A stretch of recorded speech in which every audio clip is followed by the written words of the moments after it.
Hey guys, Bios Ramos, and today I'm going to be bringing you the Cincinnati Bengals at the Miami Dolphins game preview for Week 16 of the 2019 NFL season. Both teams are coming into this game just horrible. Bengals are 1-13, Miami Dolphins are 3-11. Now, with all that being said, the game's on CBS tomorrow at 1 o'clock, December 22nd. With that being said, let's get into this video. Miami has the Dolphins, the greatest football team. So, ESPN matchup predictor has the Miami Dolphins at 49.3%. Meanwhile, the Bengals are at 50.3%, and the tie is at 0.4%. That's been one of the most fair given matchup predictors all season long. Every game, it's had the Dolphins way less than the other team. But this one is the closest one that I've seen to having the Dolphins either close to winning or just, evenly matched with their opponent.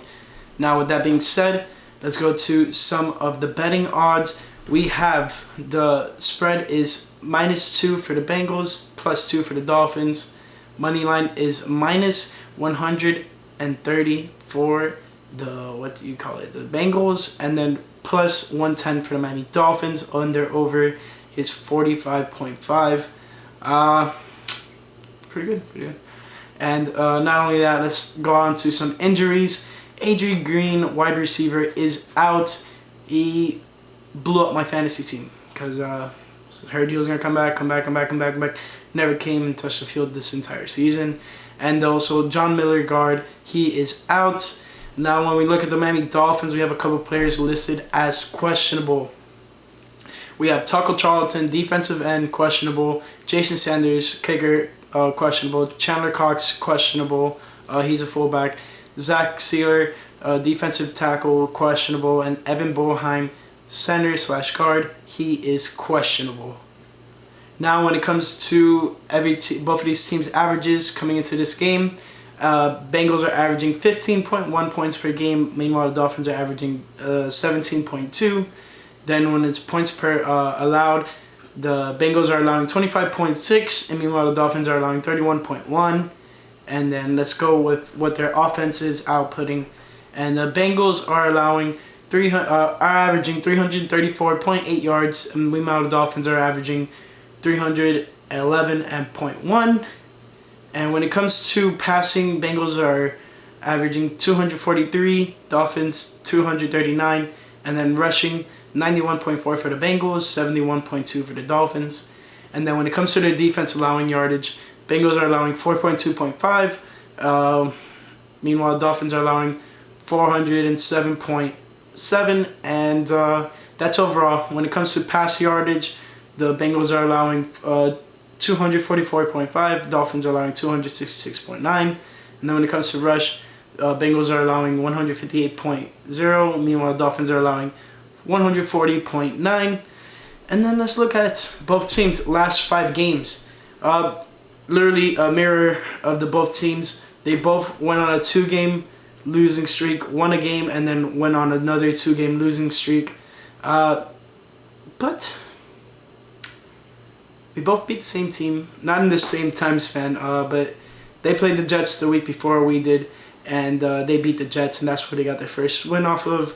And pretty much besides that, they played the Patriots, Browns, Pittsburgh, and Oakland, and took losses to all 4 of those teams. Meanwhile, the Dolphins have lost to the Bills, Browns, won against the Eagles, then lost to the Jets and Giants.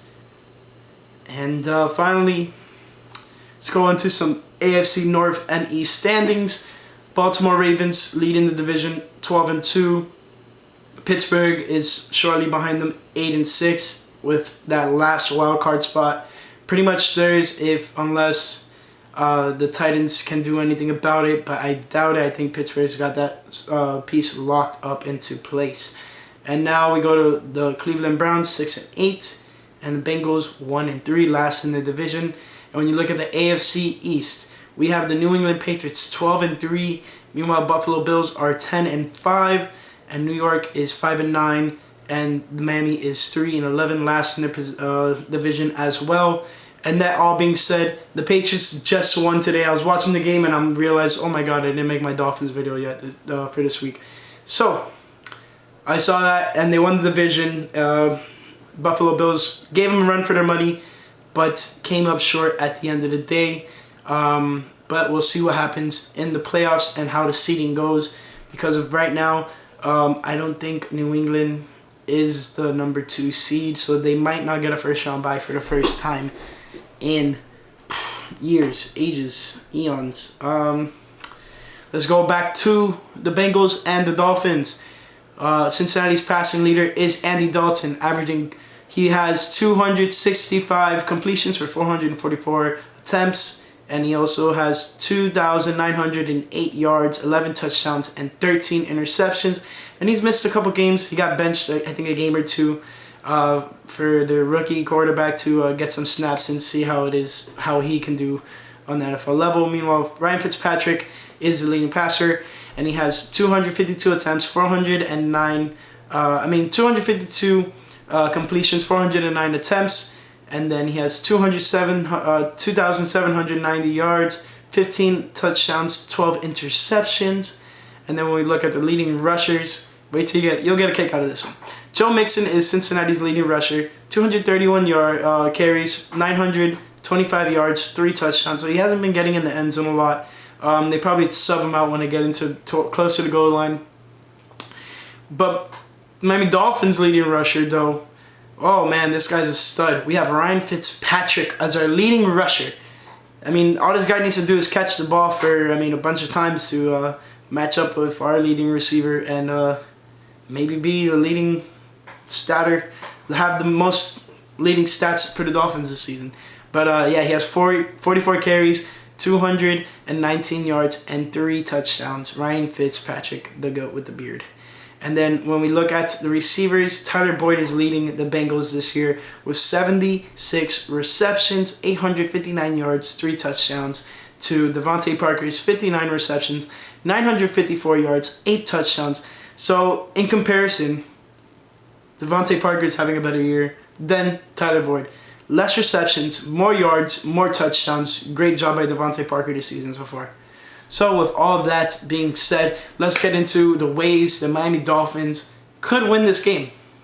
But before I do that, I want to ask a question. Do you guys want the Dolphins to win this game? Do you think it's worth them winning this game, putting the Bengals, solidifying them as the number 1 pick in this year's draft, when there's options like Joe Burrow, Tua Tagovailoa, yada, yada, yada, whoever you want to be the number 1 pick at quarterback or whatnot? Do you see the Dolphins, do you see the Bengals taking them at number 1?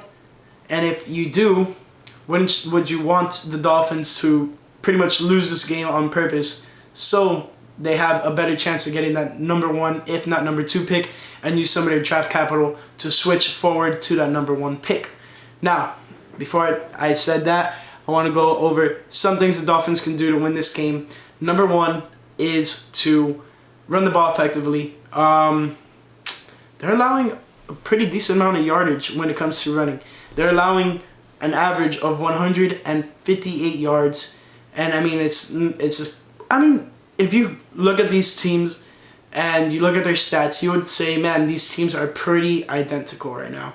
Besides the fact of the Dolphins having no running game to the Bengals somewhat having a running game.